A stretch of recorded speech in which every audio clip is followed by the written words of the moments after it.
मित्रांनो, लग्नानंतर होईलच प्रेम या मालिकेच्या नवीन लेटेस्ट एपिसोडमध्ये आपल्याला पुढे असं पाहायला मिळणार आहे. इकडे ती नंदिनी वसू आत्यांना रागवत असते, कारण वसू आत्या जीवाला फारच बरंच काही बोललेलं असतात त्याच्या घरामध्ये पडून राहण्यावरनं. त्यावर ती म्हणते, माझ्या नवऱ्याला जर पुन्हा असं काही बोललात तर मी बिलकुलही चालवून घेणार नाही, आणि जर तुम्हाला हे कळालं नसेल तर मला वेगळ्या पद्धतीने देखील समजून सांगता येतं, असं ती नंदिनी वसू आत्याला आणि रम्याला म्हणत असते. त्यानंतर ती आत्यांना म्हणत असते, आत्या, एखाद्याला सूर सापडायला किंवा त्याला काय करायचं आहे हे कळायला वेळ लागत असतो, आणि जर आपण तोच वेळ जीवाला दिला तर काय हरकत आहे, असं ती त्या आत्यांना विचारत असते. त्यानंतर ती म्हणत असते, पण आत्या, तुम्ही हा जो काही कुचेष्टेचा ह्यांच्याबद्दल सूर लावलेला आहे ना, तो मला अजिबातच चालणार नाही, आणि मी चालवून देखील या घरामध्ये ते घेणार नाही, असं ती वसू आत्यांना म्हणत असते. त्यावर वसू आत्या नंदिनीला म्हणतात, खरंच नंदिनी, माझं चुकलं बाई, मला माफ कर. त्या म्हणतात, या घरामध्ये आता तर काही एक बोलण्याची देखील चोरी झालेली आहे. चल बाई रम्या, आपली तर फार कामे पडलेली आहेत, असं म्हणून रम्या आणि वसू आत्या दोघीजणी तिथनं जायला लागतात. त्यावर नंदिनी त्यांना थांबवते आणि म्हणते, चाललात कुठे? थांबा, आधी तुम्हाला जीवाची माफी मागावी लागेल. त्यावर हे ऐकून तर त्या फारच चिडतात. त्यावर ती म्हणते, जर तुम्हाला ऐकू आलं नसेल तर तुम्हाला ऐकायला घालण्याची माझ्याकडे दुसरी देखील सोय आहे, आणि ती म्हणजे जास्तीची कामे. हे ऐकूनच आत्या त्या जीवाकडे येतात आणि त्याला म्हणतात, जीवा, मला माफ कर, माझं चुकलं. कसं आहे ना, आधी मी तुझी आत्या ह्या नात्याने तुझी चेष्टा करायचे, तुझ्या पाठीवर कधीतरी धपाटा देखील द्यायचे, पण आता मात्र असं करणार नाही.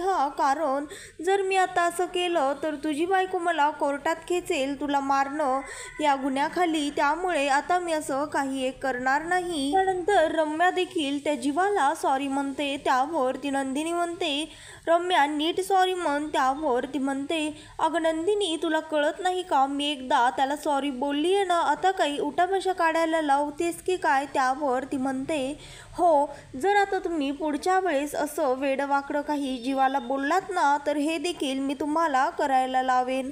त्यानंतर तिथनं त्या दोघीजणी निघून जातात, आणि इकडे मानिनी त्या नंदिनीला म्हणते, खरंच माझी गुणाची बाई, खरंच तू अगदी वाघिणीसारखी जीवाच्या पाठीशी उभं राहिलीस, असं ती मानिनी नंदिनीला म्हणते आणि तिचं कौतुक करत असते. आणि जीवा देखील त्याला छान वाटत असतं की नंदिनी भक्कमपणे त्याच्या पाठीमागे उभी राहिली. त्यावर ती म्हणते, खरंच मला तर तुझं नंदिनी जितकं करावं तितकं कौतुक कमीच वाटतं. तर ती मानिनी त्या जीवाला म्हणते, जीवा, खरंच तू तर फारच नशीबवान आहेस, तुला अशी नंदिनीसारखी बायको मिळाली. त्यानंतर ती म्हणते, ते सर्व ठीक आहे, पण मला सांग जीवा, हा सर्व काय प्रकार आहे? तुला कोण बोललं घरी बसण्यापासनं? त्यावर तो म्हणतो, आई, ते सर्व जाऊ देत, ते सर्व ठीक आहे, पण आता चक्क वाघीणच माझ्यासोबत आहे म्हटल्यास मी कोणतंही जंगल पार करू शकतो. इकडे मानिनी स्वतःच्या मनाशीच त्यांचे हे संवाद ऐकून म्हणत असते, विचार करत असते, बायको जर नवऱ्याच्या पाठीशी खंबीरपणे उभी असेल तर लोकांची तोंड आपोआप बंद होतात, पण जर बायको जर नवऱ्याशीच भांडत असेल तर कधीतरी काव्या पार्थसाठी अशी नंदिनीसारखी भांडेन का? त्याच्या पाठीशी उभं राहील का? असा विचार ती स्वतःच्या मनाशीच करत असते. इकडे काव्या कॅफेमध्ये तिच्या कोल्ड कॉफीची वाट बघत असते, कारण खूप वेळ झाला तरी देखील तिची कॉफी आलेली नसते. त्यावर ती अलिशाला म्हणते, दिवसेंदिवस इथली ह्या कॅफेची तर सोय बिघडतच चाललेली आहे. त्यानंतर तेवढ्यातच एक मुलगी तिथे कॉफी घेऊन येते आणि तिला म्हणते, ही घ्या मॅडम तुमची सेरेमन कॉफी. त्यावर ती म्हणते, हा काय प्रकार आहे? मी सेरेमन कॉफी ऑर्डरच केली नव्हती, मी तर माझी cold coffee, ice coffee order केली ती. त्यावर पार्थ म्हणतो, मी ऑर्डर केली होती सेरेमन कॉफी. तेवढ्यातच ती काव्या त्या अलिशाला म्हणते, आता तू देखील त्या पार्थ देशमुखांच्या आवाजामध्ये बोलू नकोस अलिशा, शांत बस.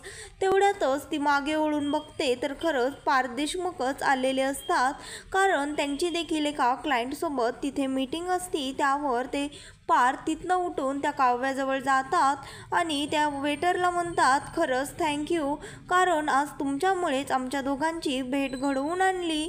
त्यावर ती म्हणते, तुम्ही माझी कंप्लेंट तर करणार नाही ना? त्यावर तो म्हणतो, कंप्लेंट काय म्हणताय? खरं तर आता तुम्ही जर माझी सेरेमन कॉफी ह्यांना दिली आणि जर इथल्या कोणत्याही माणसाने जर माझी सेरेमन कॉफी पिली असती तर चांगलं धुपटूनच काढलं असतं तुम्हाला देखील आणि त्या माणसालाही. त्यावर ती काव्या म्हणते, हात तर लावून दाखवा, मग सांगते तुम्हाला. त्यावर तो पार्थ म्हणता, हो मी तर त्या माणसाला म्हणत आहे, तुम्हाला म्हणत नाही. आणि काय तुम्ही हात लावण्याची परमिशन देताय की ऑफर? त्यावर ती म्हणते, लिमिट क्रॉस करू नका देशमुख. त्यावर तो म्हणतो, लिमिट तर मी आणखी क्रॉस केल्याच नाही आहेत काव्या. आणि त्यानंतर तो पार्थ त्या वेटरला म्हणतो, काय तुम्ही अशी कशी सर्व्हिस देताय? तुमचं काय नवऱ्यासोबत भांडण वगैरे झालेलं आहे की काय? त्यावर ती म्हणते, सर माझं तर लग्न झालेलं नाही आहे. त्यावर तो म्हणतो, ते एक बरंच झालं म्हणा. त्यानंतर ती विचारते, काय म्हणालात? त्यावर तो म्हणतो, अहो तुम्ही असं कसं करता? एकाने ऑर्डर केलेली गोष्ट दुसऱ्याला पोहोचवता. तुमची मी कंप्लेंट करेन. त्यावर तिथे तेवढ्यातच त्याचे क्लायंट येतात आणि ते म्हणतात, काय मग पार्थ देशमुख, ह्या कोण? त्यावर ते म्हणतात, ही अलिशा यांची फ्रेंड आणि ह्या माझ्या काव्या देशमुख. काव्या पार्थ देशमुख. त्यावर त्या काव्याला फारच राग येतो, कारण त्यानं माझी असं म्हणालेलं असतो.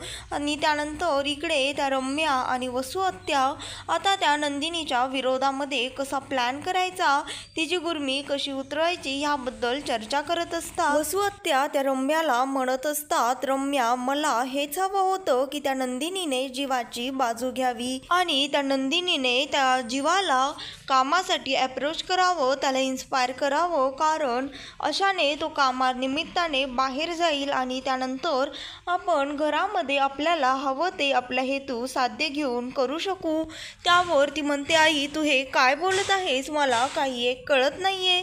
आता जर तो जीवा काम करायला लागला, घरातनं बाहेर गेला, तर त्या नंदिनीसाठी हे सर्व चांगलंच आहे की?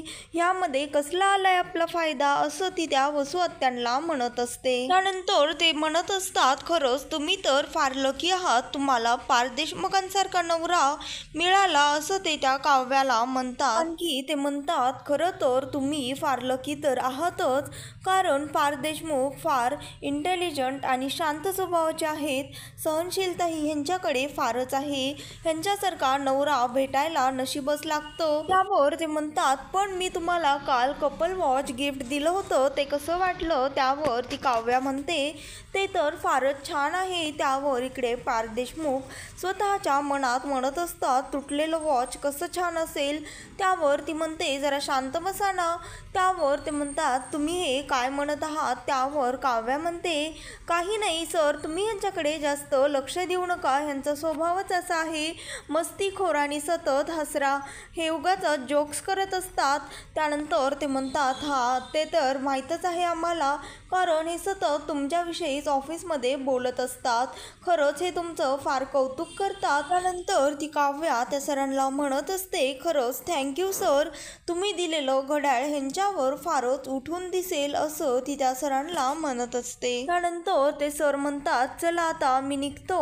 त्यावर ते म्हणतात, पार्थ देशमुख तुम्ही तेवढे मला त्या जोडीच्या फ्लाईटचे डिझाईन सेंड करून ठेवा.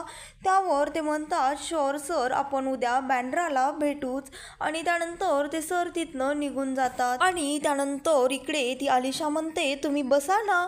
त्यावर ती काव्या म्हणते, अगं कशाला, ही तर तुझी जागा आहे ना. त्यावर ती म्हणते, नाही मला काम आहे, मी जाते आता. त्यावर ती म्हणते, अगं असं काय करतेस अलिशा, तुझी कॉफी राहिली आहे ती तरी पिऊन जा. त्यावर ती म्हणते, काही गरज नाही, तू पिऊन घे माझी कॉफी. आणि असंही तुमच्यासारख्या मांजर आणि बोक्यामध्ये माझ्यासारख्या बिचाऱ्या खारुताईचं काय काम, असं ती त्या काव्याला म्हणते.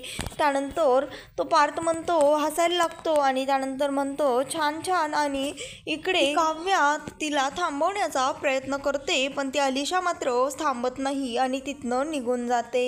इकडे पार्थ म्हणत असतात, त्यानंतर ती काव्या म्हणते, अगं अलिशा मला नोट्स हवे आहेत, त्या तरी देऊन जा. त्यावर ती अलिशा म्हणते, त्याची काळजी तू करू नकोस, मी त्या सर्व तुला सेंड करेन ईमेलवर, असं ती त्या काव्याला सांगते. आणि तिथनं निघून जाते. त्यानंतर इकडे पार्थ म्हणतात, मांजर, बोक्का आणि खारुताई, वा आपल्या दोघातलं म्हणजे नवरा बायकोतलं सगळं मैत्रिणींना कॉलेजमध्ये सांगता वाटतं. त्यावर हे ऐकून त्या काव्याला फारच राग येतो आणि ती रागामध्ये त्या पार्थकडे पाहत असते. त्यावर तो म्हणतो, आता काही असंच बघत उभे राहणार आहेत की बसणार देखील आहेत? या बसा इथे. त्यानंतर ती काव्य देखील तिथे बसते आणि इकडे ती वसू आत्या हसत असते. त्यावर ती रम्या म्हणते, आई, कामं करून जास्तीची मला असं वाटतं तुझ्या डोक्यावर परिणाम झालेला आहे. तू विसरलीस का आपल्याला त्यांचं नुकसान करायचं आहे आणि तू तर त्या नंदिनीचा फायदाच करून दिलास. आता तो पार्थ बाहेर जाणार जीवा आणि कामाला लागणार, यात तिचा फायदाच आहे की यात कसलं आलंय तिचं नुकसान. त्यावर ती एका माणसाला फोन करते आणि त्याला त्या जीवाच्या कामाबद्दल सगळं सांगत असते. त्यावर ती म्हणते, आता त्या मुलाच्याच हातनं तिच्या बायकोचं सगळं काम तमाम झालं पाहिजे. त्यावर ती म्हणते, आई, तू हे काय करत आहेस आणि तू कोणाला फोनवरती बोलत होतीस आणि काय त्याच्याशी सांगत होतीस? मला तर काहीच कळालं नाही. त्यावर ती वसू आत्या हसायला लागते आणि तिला म्हणते, खरं तर आता मी त्या जीवाच्याच हातनं नंदिनीला कसं मारते ते तू बघ. आणि इकडे जीवा आणि नंदिनी त्यांच्या रूममधला पसारा आवरत बसलेली असतात. त्यावर तो जीवा त्या नंदिनीला म्हणतो, नंदिनी, खरंच तुला खूप खूप थँक्यू. मी इथे रूममध्ये तुझ्याशी भांडलो तरी देखील तू माझी बाजू घेतलीस, माझ्यासाठी वसू आत्यांना भांडलीस. त्यावर ती म्हणते, जीवा, यामध्ये थँक्यू म्हणण्यासारखं काय आहे? अगदी मी नेहमी जे चुकीचं आहे त्याला विरोध करत असते आणि आता तर माझ्या नवऱ्याच्या बाबतीत मी असं काही चुकीचं घडू देईल का? तू खरं सांगायला झालं तर तुम्हाला घरामध्ये आई पप्पा सोडून बाकी कोणीही बोललं किंवा बाहेरही इतर कोणी बोललं तर मला ते बिलकुलही चालणार नाही, असं ती त्या जीवाला सांगत असते. त्यानंतर तो जीवा नंदिनीला म्हणतो, पण तू ह्या बाबतीतही एवढी हुशार असशील असं मला वाटलं नव्हतं. त्यावर ती म्हणते, हुशारी कसली आली यात? कारण खऱ्यासाठी आणि चांगल्यासाठी बोलायला वेळच लागत नाही, शब्द आपोआपच आपल्या तोंडातनं निघतात. त्यावर तो म्हणतो, पण एक विचारू का? त्यावर ती म्हणते, विचारा ना. तो म्हणतो, पण तू माझ्यासाठी का भांडलीस? का तू माझी बाजू घेतलीस? असा प्रश्न तो त्या नंदिनीला विचारतो. तर ती म्हणते, जीवा, खरं तर हे सर्व मी तुमच्याकडूनच तर शिकली आहे. लग्नामध्ये जसं तुम्ही माझ्यावर डोक्यावरती हात ठेवून कसं माझ्यासाठी समोर आलात, अगदी मला आत्ता तुमच्यासाठी तसंच करावं वाटलं म्हणून मी हे सर्व केलं, असं ती त्या जीवाला म्हणते. त्यानंतर तो जीवा स्वतःच्या मनाशीच असा विचार करत असतो की आत्ता यावरनं एक गोष्ट मात्र कळाली, ही चकाचक बाई माझ्याशी किती जरी भांडली तरी देखील हिच्या मनामध्ये माझ्याविषयी फार काळजी आहे. आणि त्यानंतर इकडे नंदिनी देखील तोच विचार करत असते. ती असा विचार करत असते की आता उगाचच मी ह्यांची साईड घेतली, ह्यांच्या वतीने भांडले, ह्याचा अर्थ हे चुकीचा तर घेणार नाहीत ना, असा विचार नंदिनी स्वतःच्या मनाशीच करत असते. त्यावर नंदिनी त्याला म्हणते, जीवा, मला तुम्हाला एक बोलायचं होतं. त्यावर तो म्हणतो, बोल ना. त्यावर ती सांगते, मी आत्ता खाली तुमच्यासाठी भांडले खरे, पण आता तुम्ही यापुढे काय करायचं या बाबतीत काही बोलणार नाही, इंटरफेअर करणार नाही, कारण मी उगाच बोलले तर तुम्हाला असं वाटेल मी इंटरफेअर करत आहे. अगं, तू वेडी आहेस का? मला अशा बावळट फिलिंग कधी येणारच नाहीत. इनफॅक्ट मला आता कळून चुकलंय, तू इंटरफेअर केल्याशिवाय मला माझं मार्ग सापडणार नाही. जेव्हा जेव्हा नंदिनी माझी रिक्षा अशी खड्ड्यामध्ये अडकलेली असते ना, तेव्हा तेव्हा तूच माझी रिक्षा असा धक्का देऊन पुढे ढकलतेस, त्याच्याशिवाय माझं काही होतच नाही. आणि तुला असं वाटतंय की तू इंटरफेअर करणार आहेस, असं बिलकुलही नाही. तू असा समज बिलकुल करूनच घेऊ नकोस, असं जीवा त्या नंदिनीला सांगत असतो. त्यानंतर तो म्हणतो, अगं, तुला सगळंच जमतं. मला तर असं वाटतं तुझा जन्म लोकांचं आयुष्य सावरण्यासाठी, त्यांना प्रेम देण्यासाठी आणि त्यांची गाडी रुळावर आणण्यासाठी, त्यांच्या आयुष्यातले प्रॉब्लेम सॉल्व्ह करण्यासाठी झाला आहे की काय? त्यावर ती हसते आणि तीच म्हणते, खरं तर प्रेम मिळवण्यासाठी जन्म झाला असता तर बरंच झालं असतं. त्यावर तो जीवा जरा शांत होतो आणि इकडे तीही शांत होते. आणि इकडे तो पार्थ कॅफेमध्ये काव्याला रोज देत असतो. त्यानंतर तिला मनवण्याचा प्रयत्न करत असतो, कारण ती रुसलेली असते आणि ती तिथे नोट शोधण्याचं नाटक देखील करत असते. पण तिचं पूर्ण लक्ष मात्र त्या पार्थकडेच असतं. त्यावर तो पार्थ तिला एक गुलाबाचं फूल देखील देतो आणि त्यानंतर नकळतपणे स्वतःच्या मनातल्या इच्छा तिच्यासमोर व्यक्त करतो. आणि इकडे तो जीवा नंदिनीला सांगत असतो, मला ना पुढे तू कसं तुझ्या आनंद निवासमधल्या लोकांसाठी काहीतरी गरजू लोकांसाठी करत असतेस, मला तसंच त्या गरजू लोकांसाठी काहीतरी करायचं आहे. मला हे जमेल ना? त्यावर ती नंदिनी म्हणते, अरे वा, का जमणार नाही, जमेलच, मी आहे ना तुमच्यासोबत, असं ती त्याला म्हणते. तर मित्रांनो, लग्नानंतर होईलच प्रेम या मालिकेचे नवनवीन लेटेस्ट एपिसोड पाहण्यासाठी आत्ता चॅनलला लाईक, शेअर आणि सबस्क्राईब मात्र नक्की करा. व्हिडिओ आवडले असल्यास व्हिडिओला कमेंट देखील करा.